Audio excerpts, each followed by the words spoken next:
नमस्कार दोस्तों, स्वागत है आपका सेल्फ स्टडी पॉइंट के प्लेटफॉर्म पर। आज जो हम चैप्टर लेके आए हैं क्लास 7th का chapter number 1 SST new NCERT का जो चैप्टर है आपका भारत की भौगोलिक विविधता, इंडियंस ज्योग्राफिकल डाइवर्सिटी। भारत इतना विशाल देश है, आप देखते हो यहाँ पर खूब सारी आपको भौगोलिक विविधता देखने को मिलती है। तो उस भौगोलिक विविधता के पीछे कहीं ना कहीं हमारा एक भूगोल है, एक परिभाषा दे रखी है। न्यू एनसीईआरटी जो है ना आपकी, उसमें शुरू में हर चैप्टर के शुरू में अच्छे अच्छे विद्वानों ने कुछ परिभाषाएं दे रखी है, ये भी आपको ध्यान रखना है। देखिए क्या बोल रहा है जो अरविंद ऐसी अरविंद क्या बोल रहे हैं भारत के संदर्भ में। यह देश, कौन? भारत, अपने भूगोल के कारण ही अन्य देशों से सर्वथा भिन्न प्रतीत होता है और यही इसके राष्ट्रीय चरित्र निर्माण में विशिष्ट योगदान देता है। ये बोलता है कहीं ना कहीं भारत का जो राष्ट्रीय निर्माण, जो चरित्र निर्माण है, उसमें कहीं ना कहीं भूगोल का एक विशेष महत्व है। भारत में इतनी भौगोलिक विविधता पाई जाती है, कहीं पर्वत है, कहीं पठार है, कहीं नदियां हैं, कहीं मैदान है, कहीं मरुस्थल है। तो भारत में इतनी भूगोल में जो है भौगोलिक विविधता है, भूगोल में जो है आप देखने को मिलती है। इसी कारण कहीं ना कहीं जो है ये भारत का जो है राष्ट्रीय चरित्र निर्माण में इसका विशिष्ट योगदान है। इस प्रकार की परिभाषा जो दी गई है ये आपकी किसके द्वारा दी गई है? अरविंद के द्वारा दी गई है, तो आपको ध्यान देना है। तो इसको आपको एक फोटो भी दिखाता हूँ मैं आपका, क्योंकि आप देखोगे भारत के अंदर बहुत सारी विविधता, जैसे आप देखते हो कि कहीं पर मैदान है, कहीं पठार है। तो ये आपका साउथ इंडिया के अंदर ये क्वेश्चन एग्जाम पूछता भी है, कॉम्पिटेटिव एग्जाम में बहुत सारा क्वेश्चन पूछता है। ठीक है, ये भी आपको ध्यान रखना है। एक फोटो दे रखा है आपका, ये फोटो है जोग जलप्रपात का। कौन सा है? जोग जलप्रपात है। कहाँ पर है ये कर्नाटक में है, ये आपको ध्यान रखिएगा। ये है जोग जल प्रपात, ठीक है ना, ये कर्नाटक में है। ठीक है ना, एक एग्जाम में बहुत पूछते हैं कि जोग जलप्रपात कहाँ पर है। तो ये आपका चैप्टर जो स्टार्ट हो रहा है उसके फर्स्ट पेज पे इस टाइप का एक इमेज दे रखा है। तो इसमें इसलिए आपको मैंने दिखाया कि भारत में जो भौगोलिक विविधता है, यदि आप पठारी भाग में जाओगे तो पठारी भागों में आपको इस टाइप के क्या मिलेंगे? जलप्रपात मिलेंगे। तो इसको आपको विशेष रूप से फैक्ट के रूप में ध्यान रखना है। जोग जलप्रपात कहाँ पे है? कर्नाटक के अंदर है। और कौन सी नदी पे है? शरावती नदी पे है। जोग जलप्रपात कर्नाटक में स्थित है, शरावती नदी पे स्थित है। ये आपको एक फैक्ट के रूप में ध्यान रखना है। ठीक है, थोड़ा सा देखते हैं, स्टार्ट करते हैं आगे का जो कंटेंट चैप्टर के बारे में। हम बेसिकली चैप्टर के अंदर पहले हम देखें, एक बहुत ही शानदार सी एक परिभाषा दे रखी थी जो तुम पढ़ ली। अब इसमें हम देखते हैं कि भारत जो एक इतना विशाल देश है, तो एक बार जब इंदिरा गांधी की सरकार थी, जब वो प्राइम मिनिस्टर थी, तो उस समय भारत के जो अंतरिक्ष यात्री थे, उनका नाम था राकेश शर्मा। क्या था? 1984 में राकेश शर्मा जब अंतरिक्ष में गए थे, ठीक है ना, तो अंतरिक्ष में गए थे, तो हमारी जो प्रधानमंत्री थी श्रीमती इंदिरा गांधी ने उनसे पूछा कि भारत को आप यदि अंतरिक्ष से देखते हैं तो आपको कैसा दिखाई देता है। तो सोचिए, अभी कोई व्यक्ति यदि अंतरिक्ष से भारत को देखता है तो कैसा दिखाई देगा।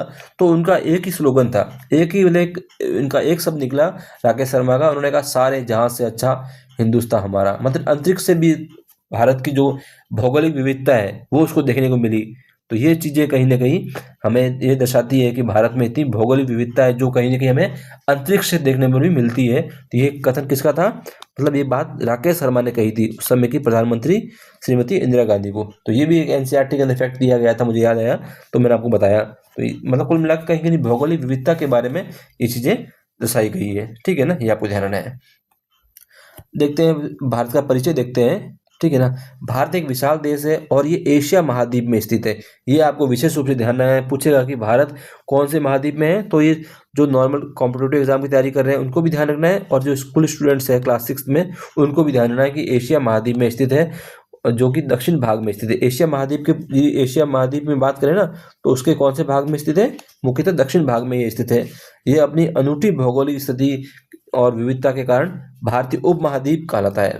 भारत का जो भाग इतना बड़ा है और यहाँ पर भौगोलिक विविधता इतनी है, भौगोलिक स्थिति इतनी है, इस कारण कहीं ना भारतीय जो है उपमहाद्वीप के रूप में भी हम इसको जानते हैं। तो ये ध्यान, तो भारतीय उपमहाद्वीप के रूप में जानेंगे तो इस भारतीय उपमहाद्वीप में हम कौन कौन से देश शामिल करते हैं, ये बहुत इंपॉर्टेंट चीज़ है। तो भारतीय उपमहाद्वीप के अंदर जाएंगे तो पहला तो भारत आ जाएगा आपका, ठीक है।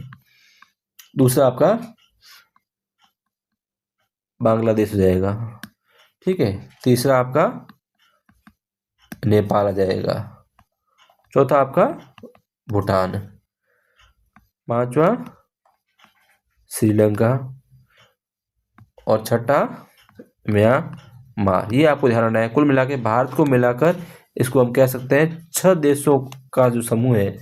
ये भारत को हटा दें तो भारतीय उपमहाद्वीप तो हो ही गया सही, तो भारत को यदि हटा दिया जाए तो कुल मिला के बांग्लादेश, नेपाल, भूटान, श्रीलंका और म्यांमार, इसको कहीं ना कहीं हम क्या कहते हैं, भारतीय उपमहाद्वीप कहते हैं। भारत को मिला के पूरा भारतीय उपमहाद्वीप बनता है। ये भी एग्जाम में पूछता है भारतीय उपमहाद्वीप के अंदर कौन कौन से देश शामिल है, तो भारत तो नॉर्मल शामिल हो गई होगा, ये तो चीज़ है ही। फिर साथ में आपको ध्यान रखना है, इधर से आपका पश्चिमी साइड में पाकिस्तान हो गया, फिर आप जाएंगे भूटान हो जाएगा, इधर इधर भूटान हो जाएगा, ये नेपाल हो जाएगा, इधर आपका म्यांमार हो जाएगा, इधर श्रीलंका हो जाएगा, ये बांग्लादेश हो जाएगा। कुल मिला के आपके भारत को मिला के आपको 6 देश जो है भारतीय उपमहाद्वीप के अंदर शामिल है। ये आपको विशेष रूप से ध्यान देना है, ठीक है ना। ये पूछा भी जाता है एग्जाम में कि भारतीय उपमहाद्वीप के अंदर कौन कौन देश शामिल किए जाते हैं, तो ये आपको ध्यान देना है। अब भारत की जब लोकेशन देखते हैं यदि कि भारत की लोकेशन जो है वो किस प्रकार से और गोलार्ध के हिसाब से किस प्रकार से है, अक्षांश के हिसाब से कौन से में है, देशांतर के हिसाब से कौन से में, ये एग्जाम में खूब क्वेश्चन पूछता है, कॉम्पिटेटिव एग्जाम में पूछता है, और जो स्टूडेंट्स आपकी क्लास 6 में पढ़ रहे हैं उनके लिए भी एक बहुत इंपॉर्टेंट फैक्ट बनता है। तो देखते हैं भारत की भौगोलिक स्थिति के संदर्भ में, भौगोलिक स्थिति, ठीक है ना। जो गोलार्ध के हिसाब से देखें तो भारत पूर्ण रूप से जो है उत्तरी गोलार्ध, नॉर्थ हेमिस्फीयर में स्थित है। बहुत इंपॉर्टेंट है।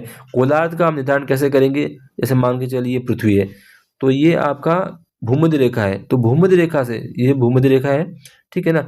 भूमध्य रेखा से उत्तर में जो है देश है वो उत्तरी गोलार्ध है, और भूमध्य रेखा से दक्षिण, भूमध्य रेखा को क्या कहते हैं, 0 डिग्री कहते हैं, तो 0 डिग्री से जो उत्तर में स्थित देश है वह है उत्तरी गोलार्ध में, और जो भूमध्य रेखा से दक्षिण में है वो दक्षिणी गोलार्ध के देश है।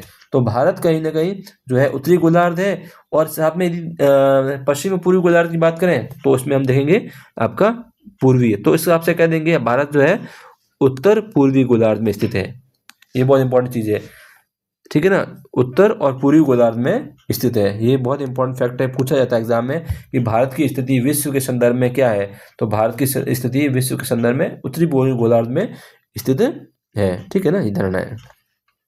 अब देखते हैं अक्षांशीय विस्तार। भारत का जो अक्षांशीय विस्तार है वो उसका अक्षांशीय विस्तार कितने अक्षांश से कितने अक्षांश के बीच में फैला हुआ है, तो ये भी आपको ध्यान देना है। तो मैप की मदद से हम आपको समझाने का प्रयास करते हैं इसमें।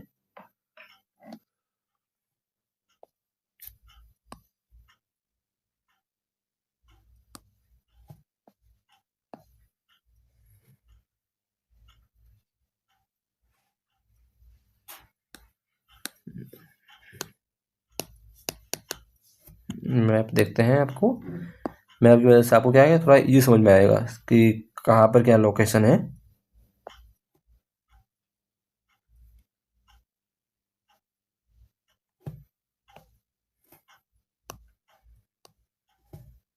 थोड़ा सा मैप का सेटिंग, थोड़ा सा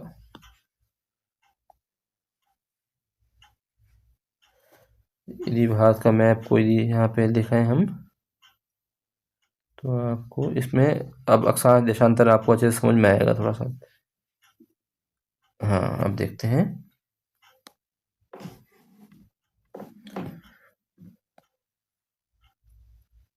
अब देखिए इसमें अक्षांश रेखाएं, आपको पता होगी अक्षांश रेखाएं कौन सी है, देशांतर रेखाएं कौन सी है, तो जानकारी होनी चाहिए आपको।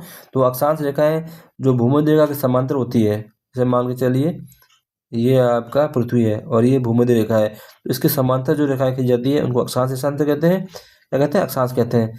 और ये आपकी 0 डिग्री ग्रीनविच है, इसके समांतर जो खींची जाती है उनको कहीं ना कहीं देशांतर रेखाएं कहते हैं। तो अब देखते हैं भारत की स्थिति, हम देखते हैं यदि अक्षांशीय दृष्टि से देखें कि अक्षांशीय दृष्टि से भारत की स्थिति क्या है, तो लैटिट्यूड्स और लॉन्गिट्यूड, ये भी इंग्लिश में ध्यान रखना, टर्म कन्फ्यूज हो जाते हैं लैटिट्यूड और लॉन्गिट्यूड में। अक्षांशीय दृष्टि से देखते हैं तो भारत, ये जो बिंदु है भारत का दक्षिणी बिंदु है, इसको कहीं ना कहीं हम 8 डिग्री 4 मिनट, कौन सा हेमिस्फीयर है, नॉर्थ हेमिस्फीयर, और जस्ट आपका जो ऊपरी कोना है ये आपका हो जाएगा 37 डिग्री 6 मिनट, ठीक है ना। ये कौन सा हो जाएगा, ये भी आपका नॉर्थ हेमिस्फीयर। तो मतलब अक्षांशीय दृष्टि से आए हैं 8 डिग्री 37 मिनट, 8 डिग्री 4 मिनट से 37 डिग्री 6 मिनट, ये तो जाएगा आपका अक्षांशीय दृष्टि से। अब देशांतरी दृष्टि से देखें हम इसको, ठीक है ना, देशांतर ये, और ये ध्यान रखिएगा भारत की मुख्य भूमि से है। ये 8 डिग्री 4 मिनट कौन सी है? भारत की मुख्य भूमि से। ये भी एग्जाम में पूछते हैं कभी कभी कि मुख्य भूमि से दूरी क्या क्या है। और यदि जल से देखेंगे तो जल से आपको 6 डिग्री 4 मिनट होगा, वो आप आगे देखेंगे। अभी आपको ध्यान रखना है भारत की अक्षांशीय जो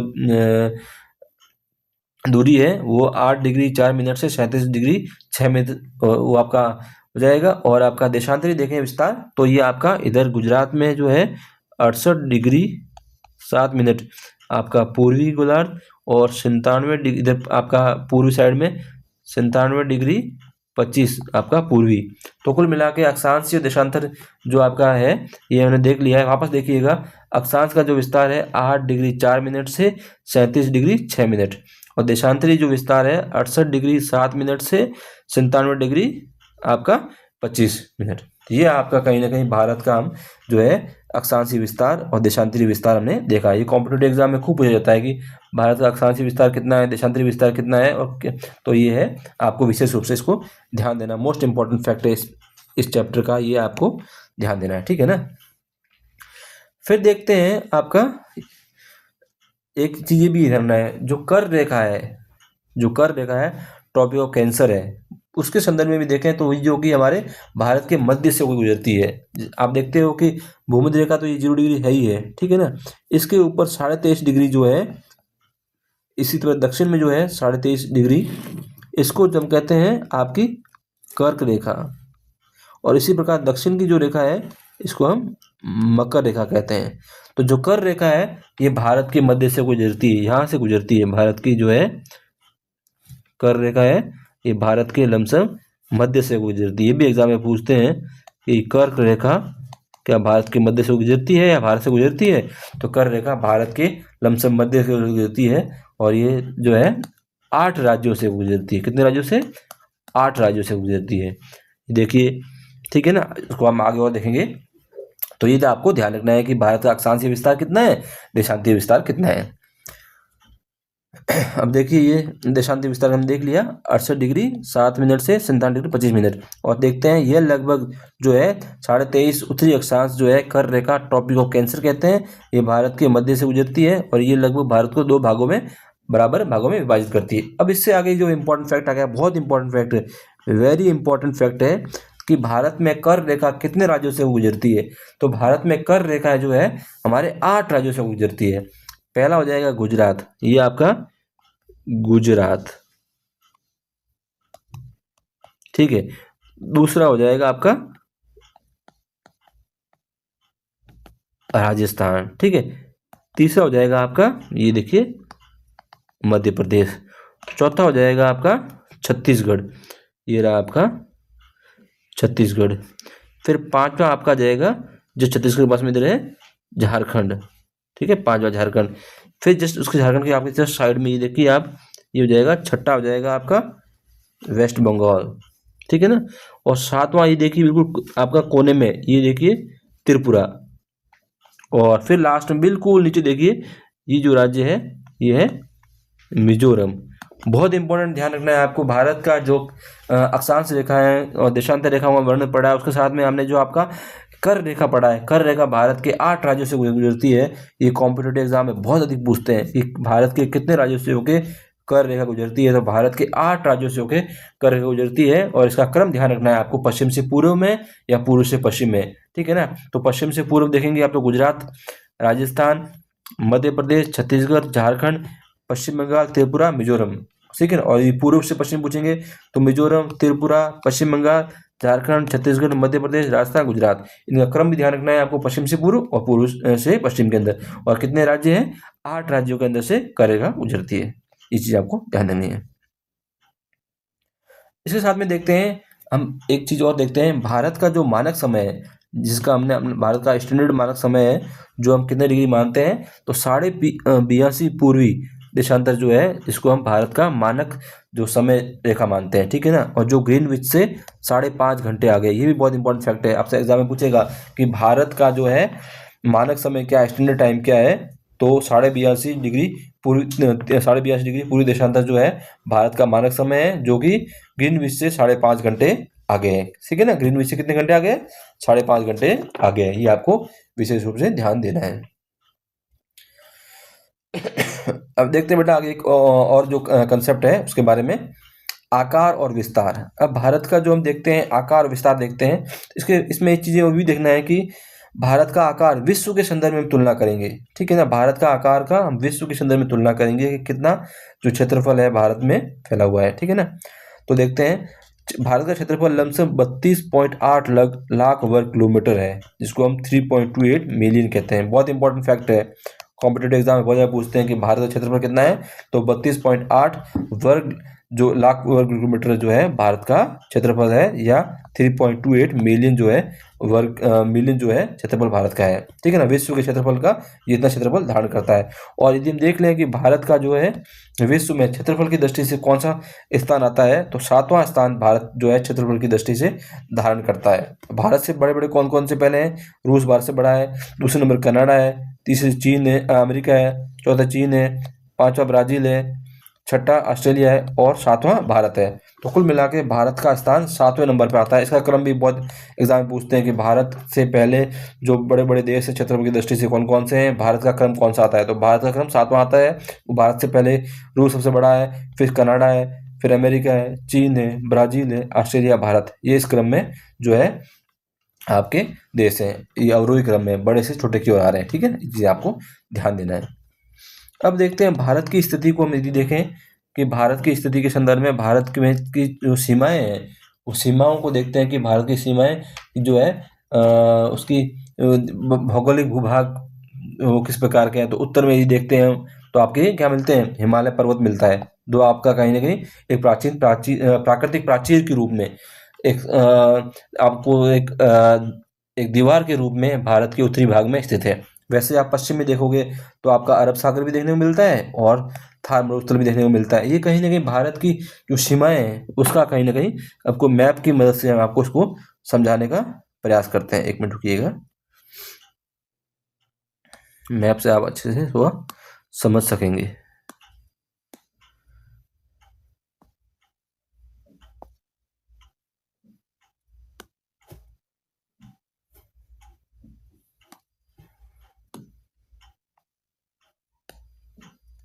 अब देखिए मैप की मदद से आपको समझाते हैं। अब सबसे ऊपर क्या रखा है, हिमालय पर्वत। तो यहाँ भारत का जो है इस क्षेत्र में ये पूरा आपका हिमालय पर्वत आएगा, ठीक है ना। उत्तर में प्राचीर के रूप में उत्तर में हिमालय पर्वत आ जाएगा आपका, ठीक है। फिर उसके साइड में देखते हैं आपका ये साइड जो है, ये साइड हो गया और ये साइड हो गया। तो इसमें कहीं ना कहीं ये तो आपका हो गया अरब सागर और ये हो गया आपका थार का मरुस्थल, थार का मरुस्थल हो गया, ठीक है। ये चीज़ें हो गई। अब इस साइड देखते हैं, ये तो आपका उत्तर में हो गया, ये आपका पश्चिम में हो गया और ये जो क्षेत्र है आपका कहीं ना कहीं ये वाला क्षेत्र हो जाएगा, ये आपका पूर्व में साइड देखें तो ये आपका जो बंगाल की खाड़ी है, ये आपकी बंगाल की खाड़ी।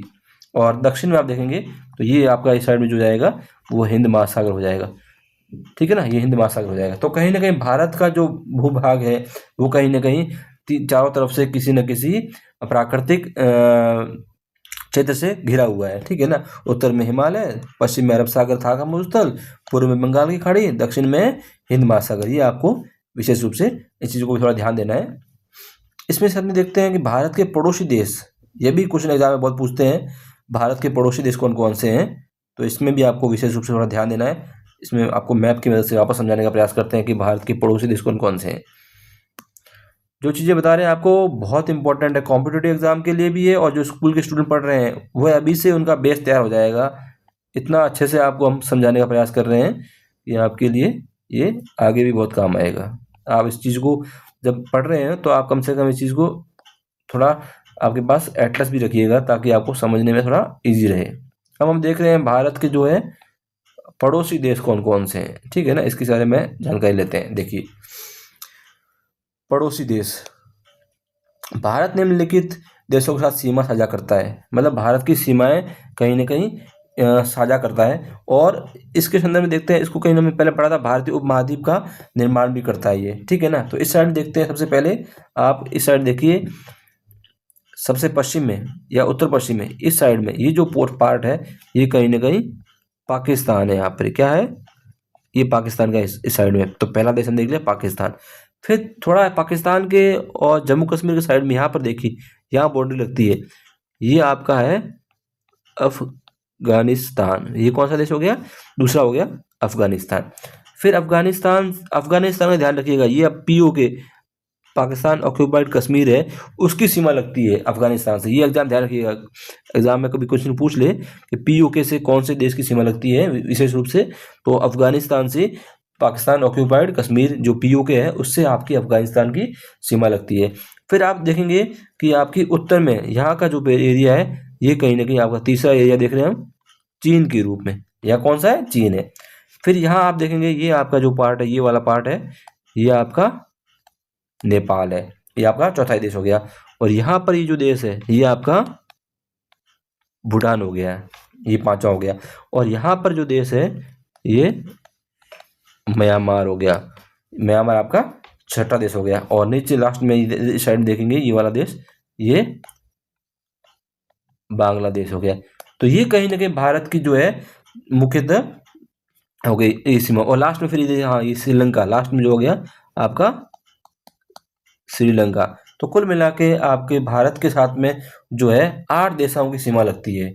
बहुत इंपॉर्टेंट है, कॉम्पिटिटिव एग्जाम पूछेगा कि भारत के साथ में कितनी देशों की सीमाएं लगती है, तो भारत के साथ में 8 देशों की सीमाएं कितनी लगती है, 8 देशों की सीमाएं, ठीक है ना। इधर से स्टार्ट हो जाएगा आपका पाकिस्तान, इधर आपका पीओके के साथ में हो जाएगा अफगानिस्तान, उधर आपका नॉर्थ में चाइना, इधर नेपाल, इधर भूटान, इधर आपका म्यांमार, ये बांग्लादेश, और दक्षिण में श्रीलंका। तो कुल मिला के 8 देशों की सीमाओं भारत के साथ में लगती है। एक क्वेश्चन ये भी पूछते हैं एग्जाम में कि सबसे अधिक लंबी सीमा किसके साथ लगती है और सबसे छोटी सीमा किसकी लगती है। तो ये बांग्लादेश जो है ना आपका, ये बांग्लादेश ये पूरा भारत से घिरा हुआ है। तो साधारण सी बात है, सबसे अधिक जो लंबी सीमा लगेगी वो बांग्लादेश की लगेगी। किसकी लगेगी, बांग्लादेश के साथ में भारत की सबसे अधिक लंबी जो सीमा है वो लगती है। और वैसे ही देखते हैं कि सबसे छोटी सीमा कौन सी है, तो ये जो पीओके पाकिस्तान ऑक्यूपाइड कश्मीर है, ये अफगानिस्तान है, इसकी सीमा भारत के साथ में सबसे छोटी सीमा लगती है। तो ये 2 चीजें आपको विशेष रूप से ध्यान रखनी है। सबसे लंबी सीमा किसकी लगती है, सबसे लंबी लगती है बांग्लादेश की, सबसे छोटी लगती है आपकी अफगानिस्तान की। ये चीजें आपको ध्यान रखना है। ये कॉम्पिटिटिव एग्जाम के लिए भी बहुत इंपॉर्टेंट है और जो स्कूल के स्टूडेंट्स हैं उनके लिए भी ये इंपॉर्टेंट है।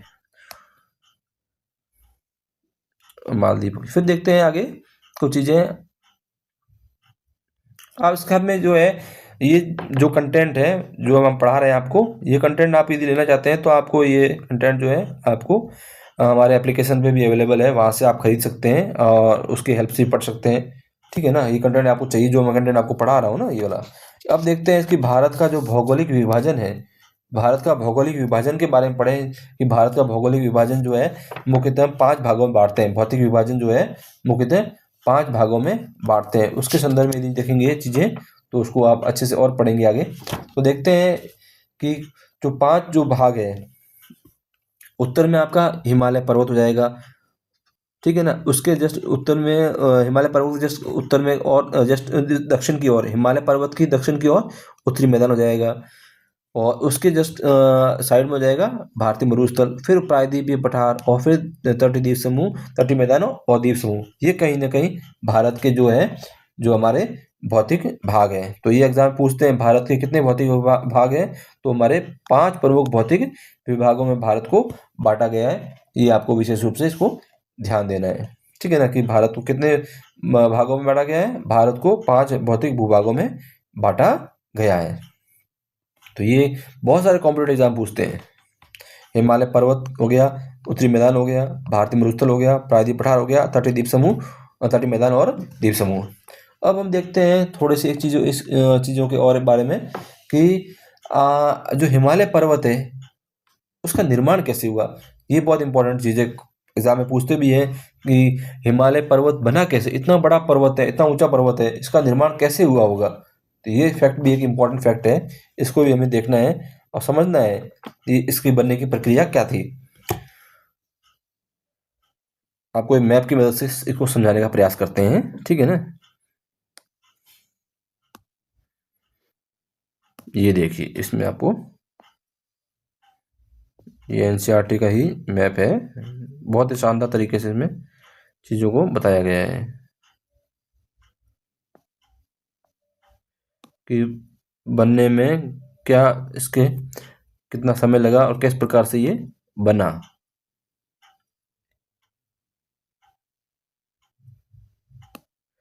देखिए, ये हिमालय जो पर्वत है, ये आप देखिए, ये जो पहले जो हिमालय जो भारतीय उपमहाद्वीप था, ये कहीं न कहीं जो है आपका अफ्रीका से सटा हुआ था। कहाँ सटा हुआ था? अफ्रीका से सटा हुआ था। अब देखते हैं जो भारत है, या उसको हम एक वेगनर नाम के विद्वान थे, उन्होंने एक सिद्धांत दिया था, प्लेट विवर्तन के सिद्धांत या महाद्वीपीय विस्थापन सिद्धांत, इस टाइप के सिद्धांत दिए थे, जिसमें उन्होंने बताया था कि प्लेटों में गति हो रही है। प्लेटों में क्या हो रही है? गति हो रही है। इसके कारण कहीं न कहीं जो है इस टाइप की भू आकृति बन रही है। तो इसमें देखिए, जो ये प्लेटों में गति होने के कारण कहीं न कहीं भारतीय उपमहाद्वीप का जो भाग था, ये पहले कहीं न कहीं आपके अफ्रीका के पास में था। तो उससे टूटकर भारतीय जो प्लेट है कहीं न कहीं उत्तर या उत्तर पूर्व की दिशा की ओर सरकी और जाके आगे जहाँ जो यूरेशियन प्लेट थी उससे टकराई। उससे टकराने से कहीं न कहीं इस टाइप की जो है पर्वत है उसका निर्माण हुआ। तो देखिए, भारतीय जो प्लेट है उसको यूरेशिया की ओर यात्रा। देखते हैं कि 7.1 जो अरब है, उस समय भारत की भूभाग की स्थिति ऐसी थी। फिर जो है 5.5 करोड़ वर्ष पूर्व जो स्थिति ऐसे थी। फिर मध्य रेखा में ऐसी थी, मध्य रेखा की स्थिति ऐसी थी, भूमध्य रेखा की स्थिति जब पहले। फिर देखते हैं 3.8 करोड़ वर्ष पूर्व स्थिति ऐसी थी, 1 पॉइंट करोड़ 7 वर्ष पूर्व स्थिति ऐसी थी, और वर्तमान में स्थिति ऐसी है। तो मतलब कुल मिला के भारत जो है जिस प्रकार से इसकी गति करी थी प्लेटों का, उसमें जो है झुकाव धीरे धीरे कहीं ना कहीं जो है दबाव के कारण इस प्रकार होता गया। पहला कुछ ज़्यादा झुका हुआ था, फिर थोड़ा उसमें झुकाव कम आया, फिर झुकाव और कम आया, और प्लेट टकराव से अंतिम जो अवस्था है वो ये है। तो आपको एग्जाम में पूछेगा कि भारत के निर्माण की प्रक्रिया जो है वो कहाँ से स्टार्ट हुई थी, कहीं ना कहीं तो 7.1 करोड़ वर्ष पूर्व कहीं ना कहीं ये अफ्रीका से टूट के जो है यूरेशियन प्लेट से टकराने की ओर अग्रसर हुआ। और जो 1 करोड़ वर्ष पूर्व लमसम जो वर्तमान स्थिति है उसके के नज़दीक में कहीं ना कहीं भारत की जो स्थिति है वो हमको देखने को मिलती है। ये कहीं ना कहीं एनसीईआरटी में एक मैप था, उसको मैंने आपके लिए लेके आया हूँ, तो ये आपको थोड़ा समझना है, ठीक है ना, समझिएगा। देखते हैं भारत जो है कहीं न कहीं एक जो है गोंडवाना नामक का एक भूभाग का हिस्सा था। हम बोल रहे हैं ना कि आपको जो 33 सागर है, या गोंडवाना लैंड है, या अंगार लैंड है, या पेंजिया है, पैंथालासा है, ये सब टर्मिनोलॉजी कहीं न कहीं वेगनर ने दी थी। तो उसी में से एक जो टर्म है जो गोंडवाना है, उसको हम कहीं न कहीं भारत का ही वो जो है गोंडवाना लैंड जो है वो भारत उसका हिस्सा था। गोंडवाना लैंड का ही भारत क्या था? एक हिस्सा था, ठीक है ना। और जहाँ हमारा आज अफ्रीका है उससे सटा हुआ था, और धीरे धीरे ये भाग जो है उत्तर की ओर अग्रसर हुआ। और ये प्रक्रिया जो मैंने आपको समझाई, ये 5 करोड़ फिर 3.8 करोड़ ये लोकेशन हो गई, 1 करोड़ में ये स्थिति हो गई। तो ये कहीं ना कहीं इस प्रकार की चीज़ें रही। और आज भी देखते हैं कि भारत की भारतीय प्लेट और यूरेशियन प्लेट में टकराव हो रहा है, और कहीं ना कहीं जो ये प्लेटें हैं इन प्लेटों के टकराव से हिमालय की जो है हाइट में वृद्धि हो रही है। तो ये कहीं ना कहीं हिमालय की उत्पत्ति का हम एक चरण मानते हैं, ठीक है। इस प्रकार से हिमालय की, और एक साधारण शब्दों में एग्जाम में पूछ भी जाता है कि हिमालय है क्या, तो हिमालय कहीं ना कहीं बर्फ का घर है। हिमालय क्या है? बर्फ का घर है। भारत की उत्तरी सीमा का एक प्रसिद्ध एक प्रमुख प्रहरी है, ठीक है। हिमालय की भारत के उत्तर में है तो प्रहरी के रूप में हो गया, और हिमालय का मतलब क्या है? हिमकाल है, मतलब बर्फ का घर है। इसकी उत्पत्ति मैं बता रहा हूँ, उत्पत्ति प्लेट टेक्टोनिक सिद्धांत के द्वारा। इसको आप जब से सीनियर क्लासेस में जाओगे तो वहाँ समझ पाओगे। तो इसमें जो फैक्ट दे रखा है एक बार देखिए, प्राचीन काल में भारत जो है गोंडवाना लैंड का हिस्सा था। ये बहुत इंपॉर्टेंट है, ये एग्जाम में पूछा जाता है कि भारत प्राचीन काल में किसका हिस्सा था, तो गोंडवाना लैंड का हिस्सा था, ठीक है ना। गोंडवाना लैंड का हिस्सा था। जैसे 33 वो अपना वेगनर का सिद्धांत दिया ना, वेगनर ने एक चीज बताई थी, पेंजिया और एक पैंथालासा, और फिर उसके अंदर उन्होंने अंगारा लैंड और गोंडवाना लैंड बताया था। तो उत्तर में जो था अंगारा लैंड था, और दक्षिण में गोंडवाना लैंड था। तो भारत जो है गोंडवाना का हिस्सा था। ये क्वेश्चन आपको एग्जाम पूछा जाता है। तो ये दिखा रहा है, इसमें एनसीईआरटी में लिखा है भारत प्राचीन काल में गोंडवाना का हिस्सा था। और प्रक्रिया का भी भारतीय प्लेट का जो क्या है उत्तर की ओर खिसका और यूरेशियन प्लेट से टकराया। किससे टकराया? ये देखिए भारतीय प्लेट ये है और उत्तर में कौन सी प्लेट है? यूरेशियन प्लेट है। भारतीय प्लेट ये है तो इसे टकराएगा और इससे टकराने के कारण यहाँ पर हिमालय की उत्पत्ति होगी। दो प्लेटों में जब टकराव होता है ना तो उसके बीच में कोई मलबा आ जाता है या कुछ भी हुआ जाता है, वो हमेशा ऊपर की ओर उठता है। तो यही स्थिति यूरेशियन प्लेट और भारतीय प्लेट के टकराव से उत्पन्न हुई थी। तो ये आपको विशेष रूप से ध्यान देना है।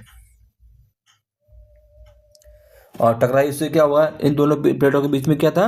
तैतीस सागर था। ठीक है ना। तैतीस सागर में जो अवसाद पड़े थे उन अवसादों में वलन हो गया और वलन पड़ने से क्या हो गया? हिमालय निर्माण हो गया। हिमालय का निर्माण हो गया। और ये जो पर्वत है ये वलित पर्वत है। ये बहुत इंपॉर्टेंट फैक्ट है, आपको ध्यान रखना है। हिमालय जो पर्वत है किस प्रकार पर्वत है? एक वलित पर्वत का उदाहरण है।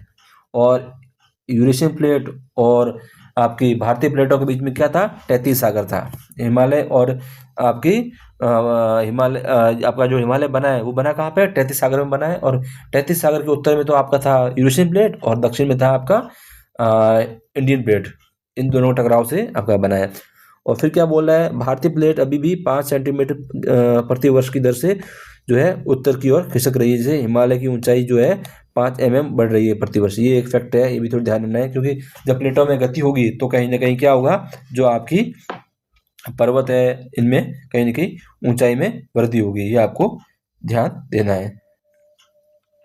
अब थोड़ा आपको फैक्ट देखते हैं, थोड़ा इंपॉर्टेंट फैक्ट है, इसके बाद बता देता हूँ कि जो हिमालय है उसके जो आपके 3 हिस्से हैं, ये आपको थोड़ा ध्यान देना है। ये एग्जाम में पूछा जाता है कि हिमालय के कौन कौन से हिस्से हैं। ये एग्जाम में पूछा भी जाता है, आपको ध्यान भी रखना है। तो हिमालय का वर्गीकरण पढ़ते हैं। हिमालय का वर्गीकरण पढ़ते हैं। उत्तर से दक्षिण में इसको 3 समांतर श्रेणियों में बांटा गया है। हिमालय को उत्तर से दक्षिण में हम बांटे तो ये 3 समांतर श्रेणियों में विभाजित किया जाता है। सबसे जो उत्तर में श्रेणी है उसकी हम बात करते हैं। पहले उसको हिमाद्री कहते हैं। क्या कहते हैं उसको? हिमाद्री कहते हैं। इसको हम वृत्त हिमालय भी कहते हैं। हिमाद्री भी कहते हैं और वृत्त हिमालय कहते हैं। यह सबसे उत्तर और सबसे ऊंची श्रेणी है। ये हिमालय जो श्रेणी, हिमालय श्रेणी की सबसे उत्तर में है और सबसे ऊंची भी है। दोनों चीज ध्यान रखना है। और ये वर्ष भर बर्फ में ढकी रहती है। और जो हमारी सबसे ऊंची चोटी है विश्व में, माउंट एवरेस्ट, ये भी कहीं ना कहीं इस हिमाद्री और वृत्त हिमालय का हिस्सा है। और जो कि कितना है? 8,848.86 मीटर है। और भारत में स्थिति देखें तो कंचनजंगा है, जो भी भारत की सबसे ऊंची चोटी है, वो भी कहीं ना कहीं इस वृत्त हिमालय या हिमाद्री का हिस्सा है। ये बहुत इंपॉर्टेंट चीज़ें आपको ध्यान रखनी है कि वृत्त हिमालय या हिमाद्री में क्या क्या शामिल है। एक तो ये सबसे ऊंचा है और ये बर्फ से ढकी रहती है। और जो विश्व की सबसे ऊंची चोटियां हैं उन वही चोटियां सब इसके अंदर स्थित है। इसमें विशेष रूप से माउंट एवरेस्ट का ध्यान रखना है आपको और कंचनजंगा का ध्यान रखना है। इस वृत्त हिमालय के जस्ट दक्षिण में आप देखोगे वो क्या आएगा? हिमालय आएगा। ठीक है ना। आपको मैप की मदद से समझाने का प्रयास करते हैं।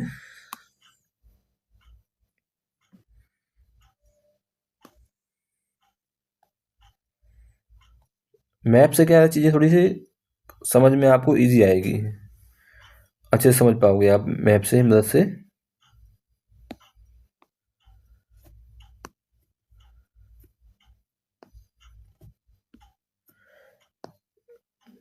मैप की मदद से आप भी जब भी पढ़ें तो मैप की मदद लीजिएगा तो आपको चीज़ें बहुत समझ में आएगी और लॉन्ग टाइम तक चीज़ें याद भी रहेगी।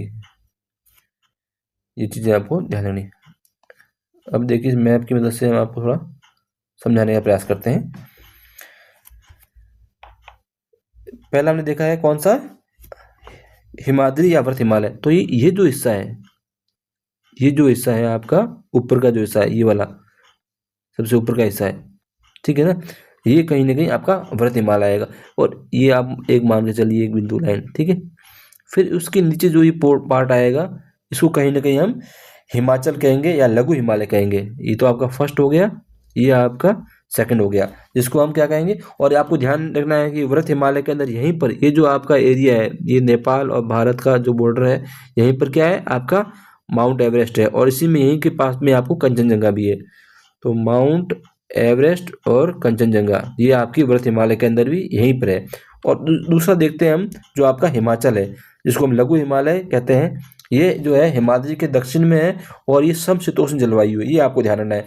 ये हिमालय के जस्ट दक्षिण में, मतलब ये आपका हिमाद्री है, इसके दक्षिण में ये वाला पार्ट है, ठीक है।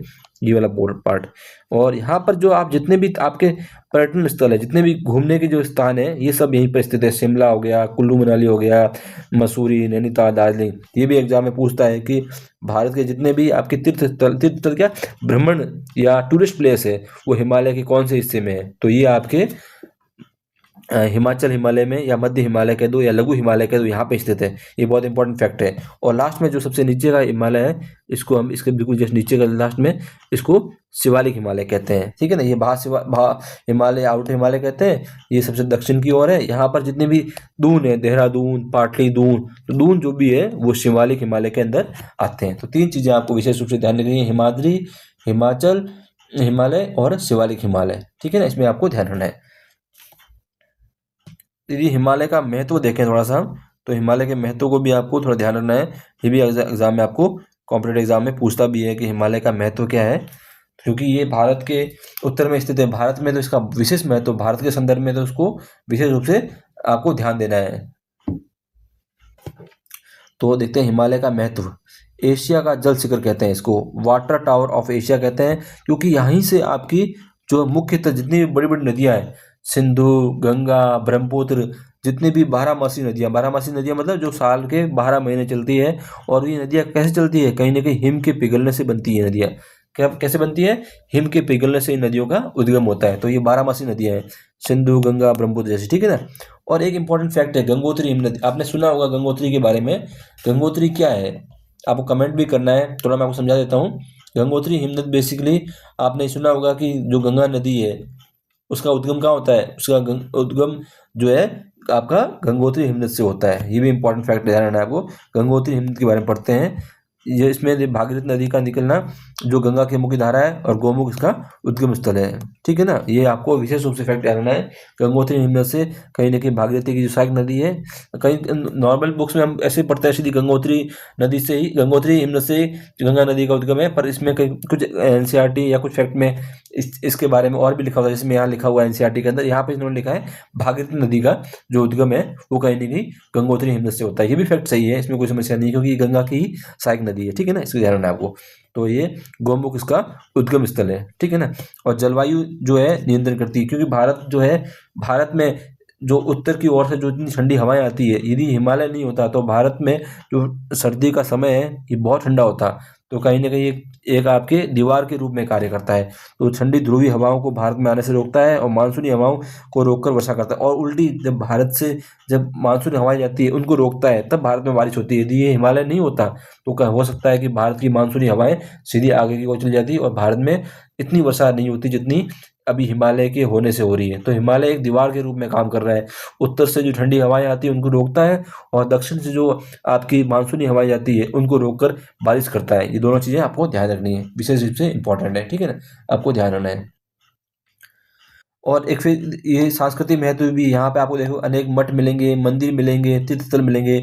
जो मतलब ये आपका हिमालय एक धार्मिक आध्यात्मिक रूप से भी हमारे से जुड़ा हुआ है। ये आपको विशेष रूप से ध्यान रखना है।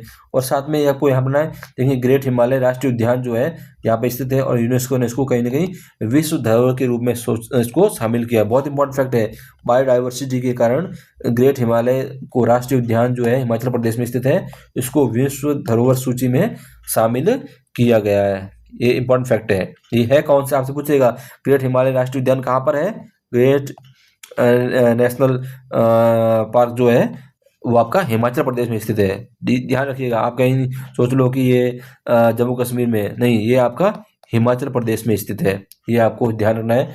एग्जाम में क्वेश्चन आए तो आपका इसके संदर्भ में आपको थोड़ा इफेक्ट को मन में बिठा कर रखना है कि ये कहाँ पर है। क्योंकि एग्जाम के अंदर आप उस समय आपको जम्मू कश्मीर, उत्तराखंड, पंजाब, हिमाचल ऑप्शन देंगे तो आप कन्फ्यूज जाओगे कि हाँ हो सकता है हिमालय नाम से है तो हो सकता है जम्मू कश्मीर में हो। पर इसका जो लोग सही आंसर जो आएगा वो हिमाचल प्रदेश में है, जो आपका ग्रेट हिमालयन आपका राष्ट्रीय उद्यान है, और इसको यूनेस्को की धरोहर सूची में भी शामिल किया गया है। तो कहीं ना कहीं ये जो है हमारे हिमालय का महत्व हमारे लिए बहुत है। ठीक है ना। एक तो क्या है, जल शिखर के रूप में काम करता है। जितनी भी नदियां हैं, गंगा, ब्रह्मपुत्र, सिंधु, इन सभी नदियों का उद्गम यहाँ से होता है। और गंगोत्री नदी, जो गंगोत्री हिमनद बोला, ये बहुत बड़ा हिमनद है जिसमें कहीं ना कहीं भागीरथी नदी का उद्गम होता है, और भागीरथी नदी कहीं ना कहीं आपकी गंगा की सहायक नदी है। ठंडी हवाओं को रोकता है। सांस्कृतिक केंद्र के रूप में अनेक मठ मंदिर है, जितने भी आपके धार्मिक स्थल है, बद्रीनाथ, केदारनाथ, वैष्णो देवी, अमरनाथ, ये सब कहाँ हिमालय में ही स्थित है। और डाइवर्सिटी के रूप में है ही, तभी यहाँ इसको, यहाँ पे जो राष्ट्रीय उद्यान है उसको यूनेस्को की विश्व धरोहर सूची में शामिल किया गया है। तो ये चीज़ें कहीं ना कहीं हमने इस चैप्टर के अंदर, जो एक पार्ट है इस चैप्टर 1 और उसका जो फर्स्ट लेक्चर है, हमने एक पहला लेक्चर अभी लिया है, इसमें 1 या 2 लेक्चर और रहेंगे, तब जाके ये चैप्टर आपका कंप्लीट होगा। तो हमने आपको अच्छे से समझाने का प्रयास किया है, और जो कंटेंट मैं आपको पढ़ा रहा हूँ, इस कंटेंट का यदि आपको बुक के फॉर्मेट में चाहिए तो आप इसको हमसे मंगवा सकते हैं। और सेल्फ स्टडी पॉइंट के प्लेटफॉर्म को आप यूट्यूब चैनल को सब्सक्राइब कीजिए, लाइक कीजिए, शेयर कीजिए, और टेलीग्राम चैनल को भी आप ज्वाइन कीजिए, ताकि आपको वहाँ पे जो भी कंटेंट होगा उससे संबंधित आपको वहाँ टेलीग्राम चैनल पर डाला जाएगा। और प्ले स्टोर से self study point application download कीजिए, और वहाँ से आप ये कंटेंट जो आपको मैं पढ़ा रहा हूँ, ये वहाँ से आप बुक के फॉर्मेट में ले सकते हैं। हमारे यहाँ पर एनसीईआरटी की जो बुक्स है उसके संपूर्ण कंटेंट जो है आपको प्ले स्टोर पे मिलेगा। तो आप वहाँ से जो हमारा application self study point download कीजिए, और अपने फ्रेंड्स को भी शेयर कीजिए। आपकी न्यू एनसीईआरटी आ रखी है, कॉम्पिटिटिव एग्जाम के लिए बेहद उपयोगी है, तो आप इस कंटेंट को अपने फ्रेंड्स को भी शेयर कीजिएगा, और आप भी पढ़िएगा, कंटिन्यूस वीडियो को देखिएगा। ठीक है, मिलते हैं नेक्स्ट चैप्टर के साथ में। नेक्स्ट जो आपका पार्ट है, चैप्टर का रिमेनिंग पार्ट है, उसके साथ में नेक्स्ट वीडियो के अंदर। Okay, bye bye.